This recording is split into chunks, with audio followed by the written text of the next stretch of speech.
Why would people want to lie about our current existence on such a grand scale? They're hiding God. But if you don't want to go with that, they're hiding more land. If you don't want to go with that, it's all about control. Right? So what if the world was set up in a way where they're hiding more land? Okay? They're hiding more land. The world is set up where Antarctica is the shoreline of our world pond. Think of all the oceans of the world just like a giant pond, a giant lake. Right? What holds a lake in? The land that is higher than the water. The land that's higher than the water. Don't believe me? Lower part of the edge of a lake and watch what happens to the water. Well, our water needs a container, and that container is Antarctica. It's the highest land on Earth. It makes sense. It's holding our water in.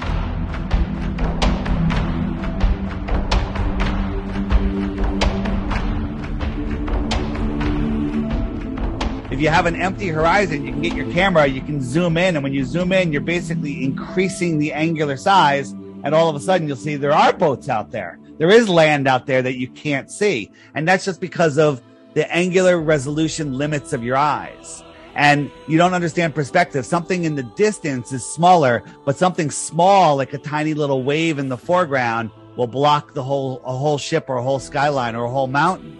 And then you'll interpret that as a horizon. So, we break down all these things. We don't just go, they're lying. We show you why they're lying. The Globers will come and go, flat earthers are stupid. They just insults and straw man arguments. They have nothing else. How long do you think 1 trillion seconds is? And don't say 1 trillion seconds. This would be cheating because I've heard you say it, but I think it's hundreds of years. 31,000 years. Okay. There you go. Right. Now, just let your mind process that. You've been traveling for 31,000 years and you're 1/25th of the way to the closest star, and the other ones are magnitudes farther, and you believe that you can see that star. Polaris is 433 light years away. We think we're at the height of civilization, but we're in the middle of the movie Idiocracy. Right? Have you watched? What happened though? What happened? So there was a reset that happened sometime in the 1800s, we think. And whether it was man-made, God-made, who knows? And we know there was reset, and it buried much of the world in mud.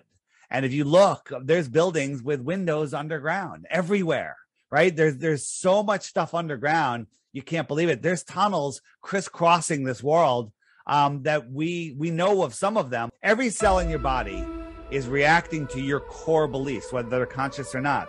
And if your core belief is that you're spinning through an infinite space vacuum where an asteroid could take you out at any moment, we're running out of food, we're running out of fuel, we're running out of all sorts of things. Every cell in your body is having that stress, that they're not at ease, they're having dis-ease. Versus when you understand that you're at the center of creation, that there is no shortages, that there's plenty of land, there's plenty of food, there's plenty of water, and that people are generally good. They're just lost. Ladies and gentlemen, Flat Earth Dave. Thanks so much, man. They're hiding God.